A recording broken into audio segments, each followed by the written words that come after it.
Okay, so goal slideshow is the number one thing to so that the customer is not focused on Claire is the knife salesperson, but the customer is focused on she's the nice young student working hard towards X, Y, and Z goals, gets paid just to show the product, super excited about her future, has opportunities for blank internships. Like if they really see that, they're like, okay, how can I help you? Who can I introduce you to, right? And so they've got to be really strong on tying customers into who they are. And they've got to make sure they plant the seeds for the free way to help in that process. All right. But are they actually tied in to them just as a person, not all right. So as a person, not as a the salesperson. Okay. So are they tied into them as a person, not just the salesperson? Super important. We need to check that. Cool. Then the second thing we need to make sure that we check is, do they actually like follow the approach asking for recs? All right. So do they ask for recs the right way? All right.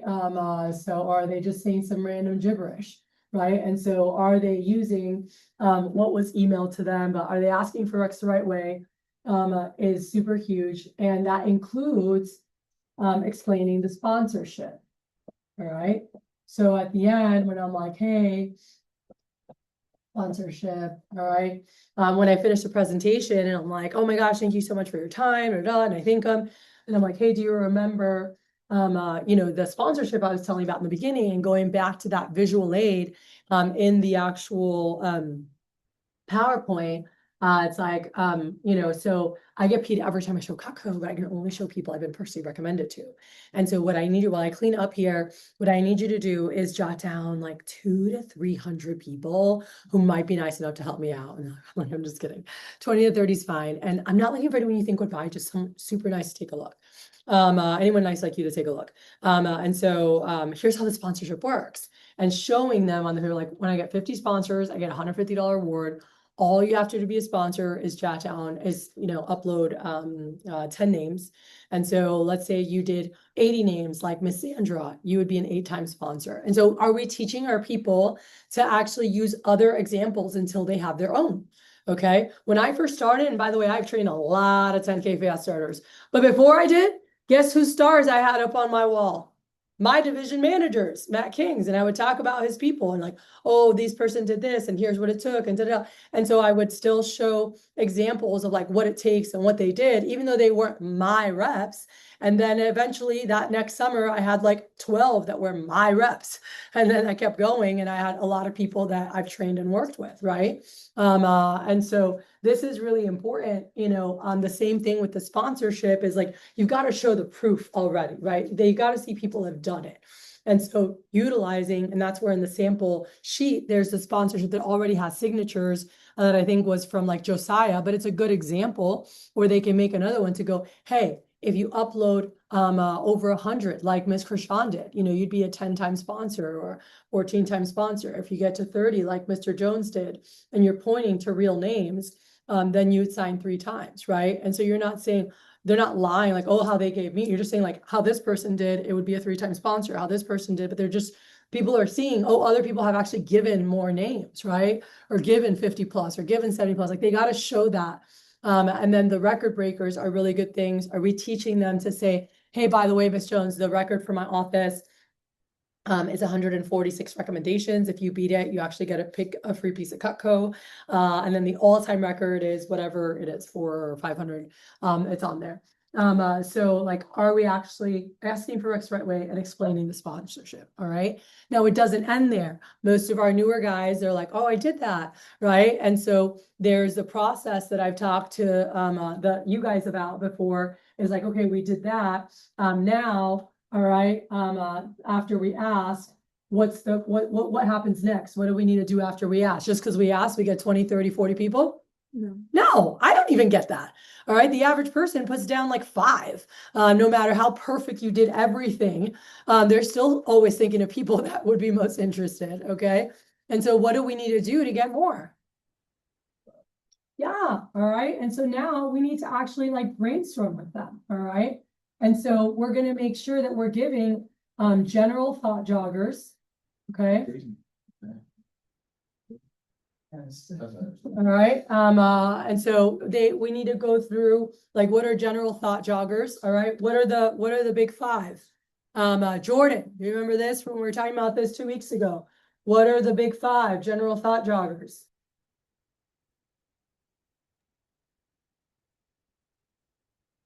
By the way, this is also why people need to hear shit over and over, all right? Because we sat in my counter, him, me, and Isabella, and walked through this. But your general thought joggers are people from so friends, family, church, work, sports. Actually, not friends, they're all friends. Yeah, and sports, neighbors. Okay, so and sports, kid sports or adult sports. Oh, and then who wouldn't? All right. Yeah, which is going to be one of the things that we do. So I'm like, all right, so first I've got general thought joggers that we're doing. All right. Then any specific that you know that either you want to meet or like people in their world. So any specifics to them. So you saw the kid play baseball. And that kind of is could be combined, but you're going through specifics like, oh, anyone nice from the neighborhood, any nice from this, but then specific, like, oh, I know you guys play tennis, anyone from the tennis club, and like you can get more specific versus general. And then there's the who do you know before the who do you know that won't buy is the super thought jogger. All right. And super thought jogger, you can make your own or you can use Donovan's. But then it's like, oh, real quick. This is the super thought jogger and then the map, right? And so we're like, oh, I don't have any territory restrictions. Hey, Toma. So I don't have, huh? Yeah, you can go see. So super thought jogger and the map. And so this right here is you're spending a couple minutes just reading through that sheet. So it's like, who do you know that loves to cook, has a nice kitchen, da da da. Like there's that whole list, which again, you guys can make your own of people you want to meet, or you could use Donovan's. But thought jogger, and then the last thing being, who do you know that won't buy? All right, but it's super nice like you. All right. Who do you know that won't buy, but they're super nice, like you? All right. So this is the really, as you get more advanced, your 3-step process, 3 steps, really the brainstorm has its own 3 steps or more, but do we have the slideshow in the beginning and are we planting seeds for a free way to help? Are we asking for Rex the right way and explaining the sponsorship? Do our people know how to brainstorm no matter whether they get 3, 4, or 5 to go through? Oh, how about nice neighbors? Did you put out nice family members, people from church, people from work, people from sports? Get more specific for anything in their world or things to you. And then say, oh, by the way, we don't have any territory restrictions. One of my goals is to sell in all 50 states. And walk through the super thought jogger with them. And then who do you know that won't buy, but they're super nice like you? All right. And I went from a lady giving me like 4 recommendations to going to over 30 just with that question, right? Eddie Rizzo had a lady give him 6. He got brainstormed all the way to 6. And then when we did that, he ended up at 40, right? And so if they're really tied into you, and then they really do understand that it does help you every single appointment you do, whether they buy or not. If they're married homeowners, it's helping build your network, build your business. And they like you, they want to help support. They just didn't want to waste your time. Does everyone understand that? Like the better job you do connecting your customers to you, like they just don't want to waste your time. So I need to make sure that we're taking time to make sure our people are strong, with their referrals, because that's the way they're going to stick around. That's how they're going to get to build a business that really is built to last and go through college, and our people who have hundreds and hundreds and hundreds of referral and now we can get really selective, because now if we want to get more people on the newsletter, all right, we also want to be looking at, okay, cool. So we've got the referrals, we've got all that. That's going to help get more, but now we get pickier. All right. Which this is the bonus to building your strong business. is that once we have that, all right, we can call it number 4, we can call it bonus. I think this should always be a part of the business, but I know not everyone does that, is finding out who are the top 3 to 5, all right? Who are the top 3 to 5, and then put them on your top person attack list, all right? So who are the top, so no matter, they give you 10, they give you 20, they give you 30, they give you 40. Are we making sure that our reps are always asking, hey, if you were me, Miss Susie, and you were trying to win the scholarship, who are the top 3 to 5 prospects that you feel would be, that would actually like the product the most, right? That would be the best potential prospects for the product.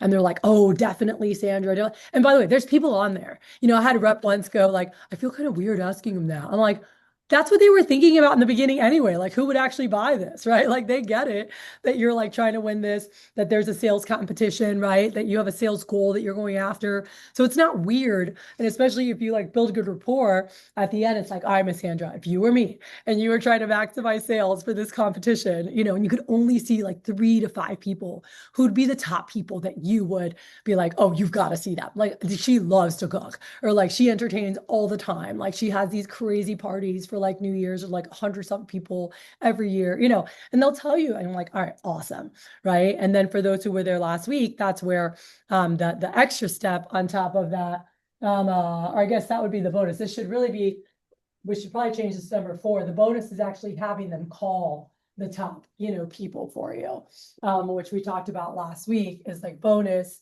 is the they call the top 3 to 5. And so we taught that last week, where we have the customer and say, well, Miss Jones, if those are your top people, right? So you just told me, these are my top 3 to 5. All right, these are the top 3 to 5. And I'm like, hey, Miss Susie, if those are your top people, I would definitely love to meet them. I'm like, is there any chance, I'm like, you could help me get in touch with them really quick? I was like, because just a lot of people, what I found is a lot of people don't pick up numbers they don't know. And every mom is gonna be like, yep. Like, and you know, and if those are your top people, I definitely want to meet them. Like, and then, you know, I just feel it's more professional when they know I'm going to be calling, you know. I was like, but here's basically what to say, right? And so now here's where we're going to walk them in order to get those calls made. This is where this is really important, okay? And so we're like, okay. And I had mine like in college.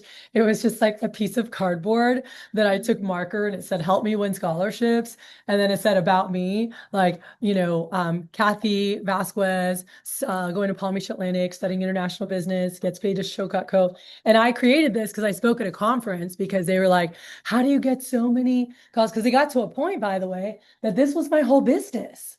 Like, that's how I was able to sell $20,000 in a couple weeks. Before I left to Europe. It was like everyone I was seeing like were good prospects. Why? Because I averaged 22 referrals per appointment. And just, you know, to do a little bit of math, if I'm averaging, and I was doing 20 appointments a week, okay?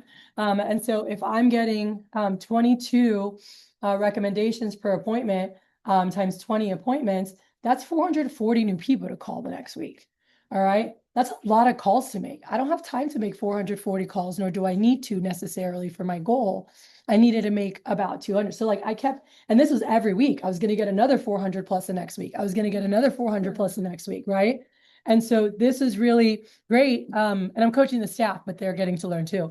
They're, I guess, yeah, I was like, I guess everyone did get our memos of the change, but anyway, so this right here, well then guys, when instead from the 20 people, I got their top, you know, 3 to 5, let's call it 4 on average.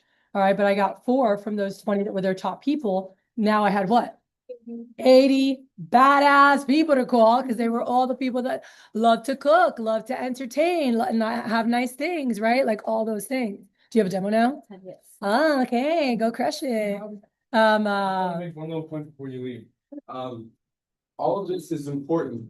I'm going to start with, if you're not excited about your goals, they don't care about all that stuff, no matter what you go through. Second, if they really are tied into your goals and excited, they want to reach out to their friends, right? They get excited. They're, oh, okay, let me call in really quick. I remember I moved to Texas and I started doing a couple practice presentations, and one guy He literally gave me 10 people, he fed me a steak dinner, and then he called every single person and had a conversation with them and made sure it So was they cool would that see I called them. Yeah. Right? So when you do a great job building rapport, they want to help you. But do Yeah. they feel that you're committed to your goals as well? Yeah. So with this, every week you're getting 80 more, 80 more, 80 more. Like now the list that you're going to be calling from is going to always be your top people. So Josh, staff, you all with me? So if you guys really like, one, you need to be modeling this in your own business, right? But then are we making sure that our people really feel comfortable and understand this process? Because if they've got the people to call and they're focusing on the people more and more, they're focusing on the people that actually like to cook, like to entertain. Guess what? You're giving them better shots at selling sets. Now they might not just be selling 4 custom sales. Now they might have a family set, a starter set, and 2 custom sales, right? And all of a sudden they're selling $2,000 or more for the week because we're coaching them to make sure they're running their business the right way. All right. And so that's a really big focus that I want to give you guys for managing your mini teams this week and making sure like that's the number one thing when you're talking to people today, talking like, hey, where are we at with our list? Cool. So I need you guys to write that down. I'm really making sure. I would like you guys to report to me tonight at what number everyone's attack list is right now. Like what is their attack list of MAC customers to call? Cool.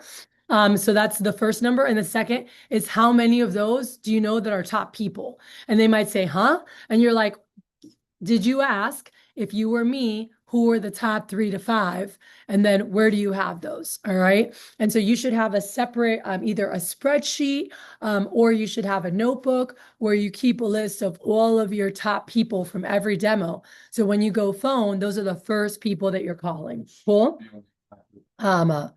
Yeah, in the training book. So I put that in like the June spreadsheets I made. That first page is your top people attack list.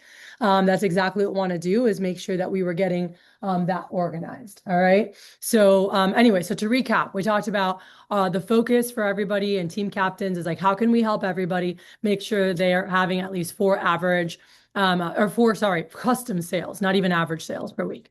So 4 custom sales per week or more, well, we need to do 8 to 10 appointments to guarantee it. It could happen on less, but we want to guarantee it. It's 8 to 10 appointments.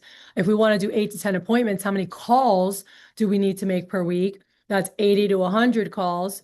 What does that look like? Usually 20 to 30 on Sunday, 10 to 15 calls, right? 10 to 15 calls. And then each morning, are they making 15 to 20 calls on the days they're working in the morning, and then 5 calls before and after each demo is the easiest way to always have stuff booked up ahead of you. But making sure, do they have a plan? So do they have a schedule? Do they have their phone jams in their schedule? But then like, what's their list look like? You could do everything right, but if they only have 7 people to call, they're not going to make much movement. So this week I want to make sure we're really digging into that because that's going to make a big impact in results. Cool. I want to go through with the staff a couple last things